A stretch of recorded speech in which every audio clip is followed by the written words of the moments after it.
Halo netizen dimanapun berada, kembali podcast Niamin Bakmi Jawa menyapa UMKM Gunung Kidul. Pada saat ini sudah ada di sebelah saya Bapak F.E. Muryanto, dipanggil biasanya dengan Pak Mur. Nah, beliau adalah pengusaha di Gunung Kidul, yaitu pengusaha bengkel mobil, namanya Duta Motor. Beliau ini juga sudah lama berusaha, yang dulunya asal usahanya dari Jakarta, tapi beliau hijrah ke Gunung Kidul. Untuk bengkel motor sendiri, lumayan juga punya omset, tentunya sampai dengan 15 juta per bulan. Beliau pada waktu itu kena dampak COVID, hingga akhirnya membuat beliau tersandung dalam usahanya. Namun pada saat ini sudah mulai kembali merangkak, bangkit kembali untuk memulai usahanya yang lebih baik lagi, usahanya yang lebih profesional lagi. Selama ini beliau ada beberapa keluh kesah yang harus disampaikan kepada para netizen, khususnya juga kepada yang berwenang atau yang membidangi dalam bidang usaha otomotif ini, supaya lebih lagi bisa mendapatkan kesempatan yang lebih baik, artinya bisa kembali lagi normal seperti sebelum pada waktu COVID. Saya langsung kepada Pak Muryanto. Apa kabar Pak Muryanto? Baik, dengan Yes, terima kasih Pak Muryanto sudah hadir di podcast Benyamin Bakmi Jawa. Yang saat ini kita bincang-bincang ya Pak, ya, karena keluh kesahnya selalu ngeluh, begitu mau datang keluhnya sudah Pak modal, piye ini Pak, gimana Pak modal ini Pak. betul. Dan saya bukan orang perbankan, tapi kebetulan sama Pak. Kalau tentang modal saya juga banyak utang juga, tapi kalau mungkin perbankan itu mengerti ya, Betul. kayak bapak kita, harusnya perbankan itu kayak bapak kita, jangan membuat satu masalah itu semakin tambah besar, tapi memberikan solusi. Jadi kalau seperti kayak Pak Muryanto ini yang sekarang sedang terjerat, ya bukan terjerat ya Pak ya, karena memang dulu pernah ambil bagian dalam utang bank itu sendiri, lalu ada dampak COVID, itu udah biasa, semua orang juga mengatakan gitu. Lalu Bapak kena restrukturisasi bank untuk mengangsur lebih kecil dan lain sebagainya, dan yang jelas tidak meninggalkan kewajiban untuk makmur tetap menjalankan kewajiban untuk mengangsur angsuran dari bank tersebut kan. Ya. Jadi apapun yang Bapak kerjakan tentunya akan diberkahi sama Tuhan, seandainya Bapak berjalan sesuai dengan rel, sesuai dengan apa yang dijalankan, baik itu dalam aturan perbankannya maupun dalam aturan profesionalisme dalam perbengkelan. Pak Muryanto ini juga seorang ketua dari layanan yang namanya Bursa Ikhlas. Betul. Sebelum kita ke perbengkelan Pak, saya mau tanya, Ya. kok Bursa Ikhlas, kenapa sih? Apa alasannya? Bursanya berkasa, dan bursa apa yang yang dijalankan, atau pasar apa ya namanya, pasar ikhlas seperti kayak gitu. Bagaimana Pak Muryanto? Coba tolong biar para netizen ini tahu, wah ngerti, oh ternyata bisa berbuat juga ya, bisa melayani dengan baik ke masyarakat. Monggo Pak.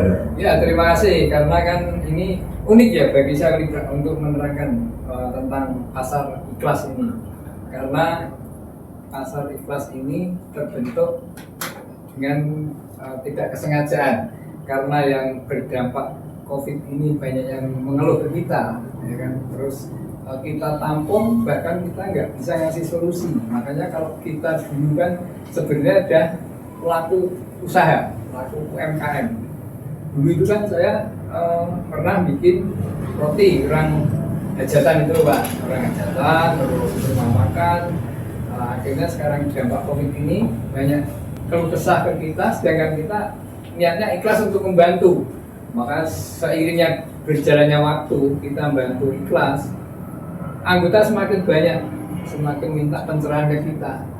Sedangkan kita juga manusia biasa kan, tapi kita kalau dituakan untuk ngasih solusi, terus kita bagaimana caranya biar berdaya dan berusaha, makanya kita bikinkan pasar ikhlas. Itu kan menariknya di situ. Wong agak kena dampak COVID, iso bantu ikhlas. Itu emang uniknya di sini, Pak. Akhirnya kita siapa yang mau membantu, katakanlah ada anggota yang tetangga sebelah orang yang mampu punya pakaian yang sudah tidak dipakai tapi masih layak pakai, sepatu anak-anak. Nah, itu dijual. Kalau itu kita ikhlaskan, karena pasar ikhlas. So, kita jual loa. Nah, gitu enggak Pak. Jadi menariknya di situ. Katakanlah kita panen berambang, panen kacang panjang, ketela. Kita sebagian di situ kan kita membantu ikhlas, tapi di lain sisi yang ngasih kan ngamal di situ. Jadi kedua belah pihak dapat untuk besoknya ke akhirat nanti kan gitu. Nanti uniknya di sini Pak. Terus akhirnya diapresiasi oleh warga sekitar. Akhirnya semakin hari ya alhamdulillah sekarang sudah sampai yang ke 12 kali tiap minggunya. Kita buka tiap minggu karena kita harus nyari sumber-sumber siapa yang mau mengikhlaskan gitu. Terus kebetulan pelaku UMKM yang katakanlah bisa membuat dinding doro, seblak, terus makanan tradisional tiwul dan lain sebagainya. Di situ kita sediakan sebelah pasar kuliner. Jadinya di situ di samping ada yang dijelaskan, ada yang untuk jualan. Makanya kedepannya nanti kalau ada yang warganet yang tahu untuk wah itu menarik, kita mau mengamalkan ini, saya punya pakaian kebetulan beli tapi udah nggak muat tapi masih baru, bisa hubungi ke pasar ikhlas. Nanti lewat anggota kami siap membantu karena kita didik untuk ikhlas. Jadi di sini katakanlah ada bantuan donatur, kita harus transparan di sini. Jadi karena kalimatnya ikhlas ya kita berjiwa ikhlas dulu. Mungkin dari situ kan ada menarik Pak. Jadi sampai saat ini sudah berapa anggota yang ikut pasar ikhlas dan berapa banyak produk-produk atau yang sudah ditawarkan dan apa manfaat dari mereka? Artinya bukan hanya manfaat dalam arti ini pahala, tidak, tapi ada manfaat-manfaat yang lain, bahwa mereka bawa dagangan. Apakah dagangan itu di pasar ikhlas itu juga bisa laku? Apakah dagangan itu yang tadinya harga 50 terus diskon jadi harga 40 atau dan sebagainya? Ini Pak, jadi katakanlah di lain sisi kita saling menguntungkan.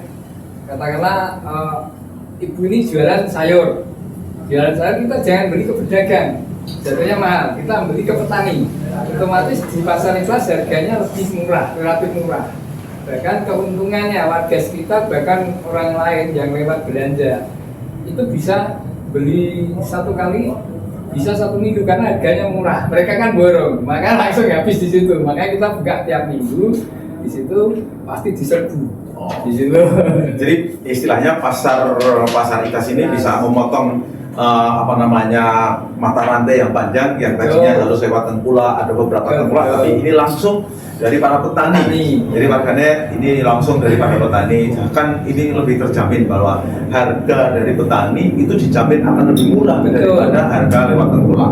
Oleh karena itu ternyata manfaat sekali untuk yang namanya pasar ikhlas ini. Selain dia mengikhlaskan sebagian dari hasil pertaniannya, dia jual dan dengan penjualannya ini akan lebih lagi. Nah, sekarang Pak, kembali lagi ke masalah permodalan untuk perbankan tadi. Harapan Bapak terhadap perbankan apa ini?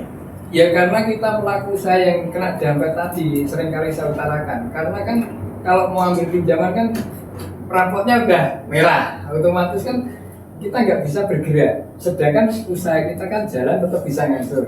Katakanlah yang buat usaha kecil, katakanlah pinjamin kur atau dana-dana yang BI-nya udah jelek tapi bisa dibantu, tapi dilihat konsekuensinya untuk ngangsur. Karena niatan nggak ngemplang. Ada kebijakan dari perbankan bahwa para pelaku UMKM ini berilah kebijakan supaya yang memang dulu kita tidak bisa menjalankan tugasnya dengan baik, tapi kalau predikatnya pada sampai saat ini masih bisa mengangsur, ayolah diberikan kebijakan yang harusnya dibeli 50 juta ya dikasih 25 juta gitu kan Pak. Betul. Supaya ya masih sedikit gitu, tapi bisa menjalankan roda ekonomi mereka hingga dia bisa memberikan kewajibannya kepada perbankan juga diremunerasi. Jadi harapannya pihak perbankan atau pihak pemerintah memperhatikan dengan merekomendasikan orang-orang yang memang bekerja dengan baik, bukan orang-orang. Tapi kalau yang Bapak nanti tetap kerjanya baik, ya pasti akan diperhatikan. Nggak mungkin orang yang bekerja baik tidak akan diperhatikan. Ya, terima kasih. Jadi itulah harapan dari Pak Muryanto. Semoga warganet juga bisa akan membantu bagaimana Pak Muryanto itu melanjutkan usaha perbankannya dengan diperhatikan, ada direkomendasikan oleh pemerintah atau perbankan, dan tidak hanya pada Pak Muryanto sendiri, tapi pada UMKM yang lain yang mereka mempunyai permasalahan yang sama. Sedangkan Pak Muryanto ini juga perlu ada dibantu juga. Siapa tahu ada orang yang mau menghibahkan pakaian-pakaian bekasnya gitu, atau apapun yang lain yang masih bisa dimanfaatkan supaya bisa diberikan kepada orang-orang yang datang ke pasar murah tersebut. Dan demikian pula kalau seandainya nanti mau menduplikasi pasar murah ini, boleh langsung nanti bisa berhubungan dengan Pak Muryanto. Dan terima kasih Pak Muryanto atas kedatangannya. Sekali lagi saya ucapkan matur nuwun, dan mudah-mudahan Pak Muryanto selalu diberkahi oleh Tuhan.